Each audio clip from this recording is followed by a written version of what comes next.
In this video, we're uncovering 15 forgotten fruits that were backyard staples for generations but have disappeared from our gardens. Number 1. Pawpaw. Did you know there's a wild tropical fruit growing right in America's backyard? The pawpaw is North America's largest native fruit, with creamy flesh that tastes like banana custard swirled with mango and hints of vanilla. Despite growing wild from the Great Lakes to Louisiana, most Americans have never even tasted one. This forgotten treasure was once a favorite of founding fathers. George Washington enjoyed pawpaws for dessert, while Thomas Jefferson grew them at Monticello and even shipped seeds to friends in France. Native Americans relied on pawpaws for centuries before European settlement, valuing them not just for their tropical flavor, but also for their impressive protein content, which exceeds almost every other fruit. Number 2. Quince. Speaking of fruits our ancestors treasured, have you ever noticed those strange yellow lumps in Grandma's fruit bowl that nobody seemed to eat but filled the whole house with an incredible aroma? That was quince, nature's original air freshener. These golden, lumpy fruits were prized more for their intense, room-filling fragrance than for snacking, since biting into a raw quince is about as pleasant as munching on a piece of wood. Quince fell out of favor when Americans started gravitating toward grab-and-go fruits like apples and oranges. Who can blame them? The quince demands patience and transformation. It's basically inedible until cooked, but that's precisely why colonial Americans valued it so highly. Nearly every homestead had at least one quince tree because its high pectin content made it the secret ingredient for thickening jams and preserves long before you could buy pectin at the store. Number 3. Juneberry, serviceberry. While quince delivers complex flavors through cooking, there's a native treasure right under our noses that most Americans have completely forgotten about. Remember those beautiful ornamental trees with clusters of white flowers in spring that later produced purple berries? Those are Juneberries, also called serviceberries or Saskatoons, and they were summer's first sweet reward for generations of Americans. What makes these berries special isn't just their timing, ripening even before strawberries hit their peak, but their impressive nutritional profile. These little powerhouses outperform blueberries across the board, packing 4 times more iron, double the calcium, and higher protein levels than their commercially successful blue cousins. No wonder Native Americans and early settlers prized them as an essential food source.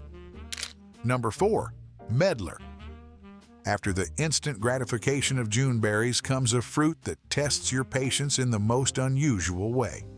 Imagine picking rock-hard fruits in November, waiting weeks for them to partially decompose, then discovering a flavor so unique that specialized spoons were crafted just to savor it properly. This strange little fruit is the medlar, and our ancestors considered it worth the wait. The medlar's bizarre ripening requirement is called bledding, essentially controlled rotting that transforms an inedible hard fruit into something delicious. You literally had to harvest them hard in late fall, then set them aside until they became soft and brown. Only then would they reveal their unique flavor profile, something like cinnamon-spiced applesauce with hints of dates and caramel. Number 5. Gooseberry. Those medlar spoons might have shown dedication to fruit, but nothing compares to the forbidden fruit drama of the humble gooseberry. Did you know there was once a common backyard fruit that the federal government actually outlawed? Gooseberries were literally banned across America in the early 1900s, turning these neighborhood treasures into contraband almost overnight. Before this agricultural scandal, gooseberry bushes were backyard staples from coast to coast.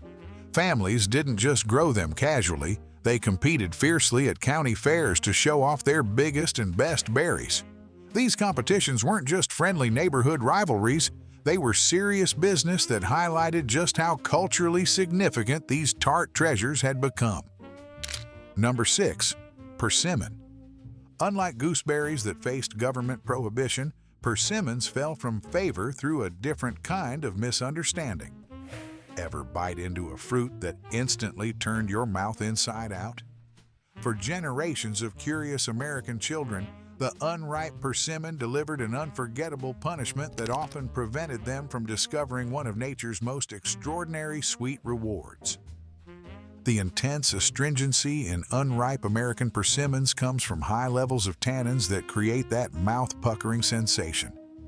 This memorable experience gave these small orange fruits an undeserved bad reputation, with many folks never giving them a second chance, completely missing out on their transformation after the first frost. Number 7. Mulberry.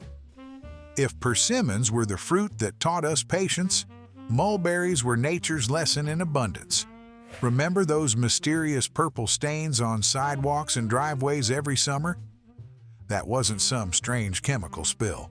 It was evidence of mulberry trees producing so much fruit that even birds couldn't keep up with the harvest. Mulberries were once a deliberate addition to American gardens for a clever reason. Farmers would strategically plant these trees to distract birds from their valuable commercial crops. It was an early form of agricultural distraction. Why would birds bother with other fruits when mulberry trees were dropping their sweet treasures by the bucketful? Number 8. Crabapple. Those tiny tart fruits on that ornamental tree in the front yard, they're not just for looking pretty.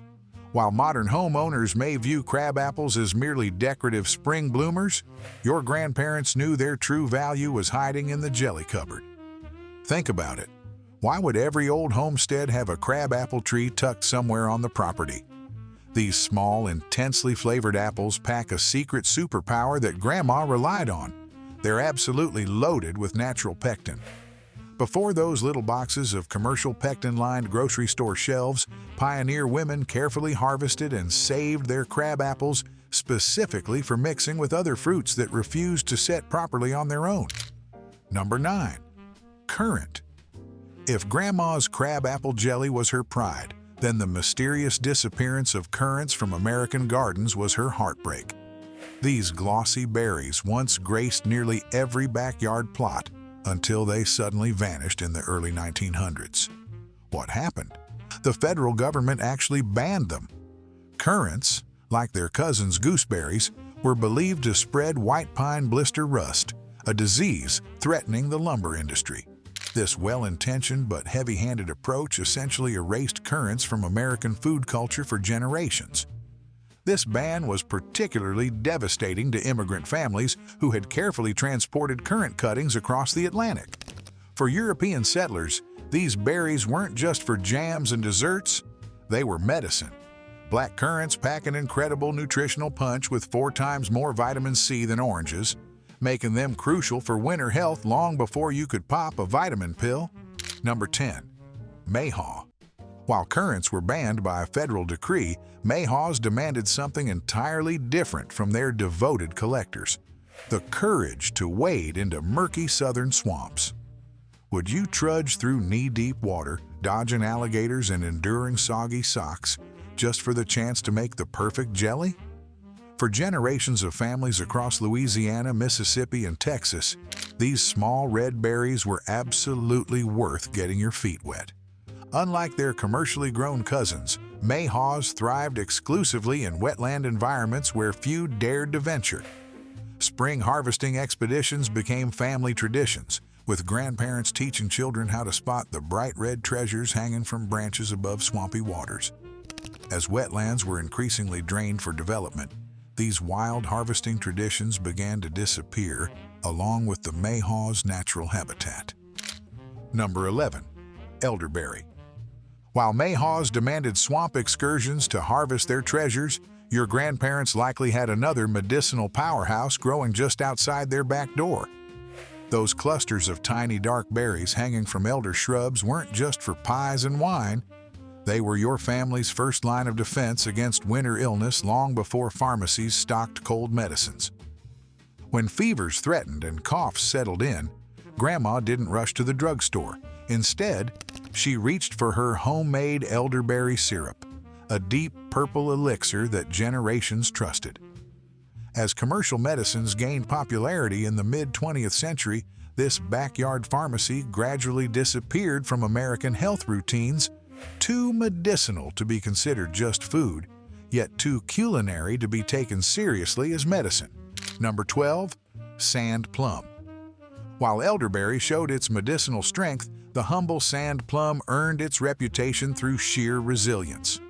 When the skies darkened with dust storms and crops withered across the Great Plains, these tough native plums stood their ground and continued producing fruit when virtually everything else failed. Native to Oklahoma, Texas, Kansas, and parts of Arkansas, sand plums weren't just food, they were survival. During the devastating Dust Bowl era, families would gather these small, intensely flavored fruits by the bucketful, transforming them into preserves that sustained them through the hardest times. Number 13. Buffalo berry. Those gorgeous sand plum preserves aren't the only colorful fruit that sustained our ancestors through tough times. Heading north across the Great Plains, we find a bright red treasure that literally saved lives during frontier winters: the buffalo berry, a fruit so crucial that Native American tribes would travel miles through snow just to harvest it. Remember that deathly threat of scurvy during pioneer times? When fresh food became scarce in the dead of winter, these tart little berries were sometimes the only source of vitamin C available for months. Pioneer families quickly learned what indigenous peoples had known for generations. These bright red jewels were worth their weight in gold when sickness threatened. Number 14. Sorb apple. The bright clusters of orange-red berries you've spotted on mountain ash trees weren't just decorative. They were practical powerhouses in Appalachian homesteads. Unlike fruits meant primarily for eating, sorb apples, as mountain folk called them, were harvested specifically for their remarkable preservative qualities. These berries held a secret that mountain families relied on long before modern canning methods existed. When Appalachian mothers noticed their carefully preserved fruits spoiling too quickly, they'd reach for sorb apples as nature's preservative. These bright berries contained compounds that significantly extended the shelf life of other preserves, making them essential to food security through harsh mountain winters. European immigrants immediately recognized these American mountain ash berries as cousins to the rowan berries from their homelands, incorporating them into both traditional recipes and folk remedies. Number 15. Chokeberry. Speaking of traditional wisdom that science is only now validating, there's an overlooked berry that might make you wonder what else our grandparents knew that we've forgotten. Chokeberries have been hiding in plain sight across eastern North America, packing such a powerful health punch that European countries have been studying them for decades, while most Americans hardly notice this native superfood growing wild in our own backyards. These dark purple-black berries earned their unfortunate name honestly. Bite into one raw and you'll understand why they're called chokeberries. That astringent pucker effect sent most curious foragers running in the opposite direction. Despite these humble berries containing the highest concentration of antioxidants of any fruit on the continent.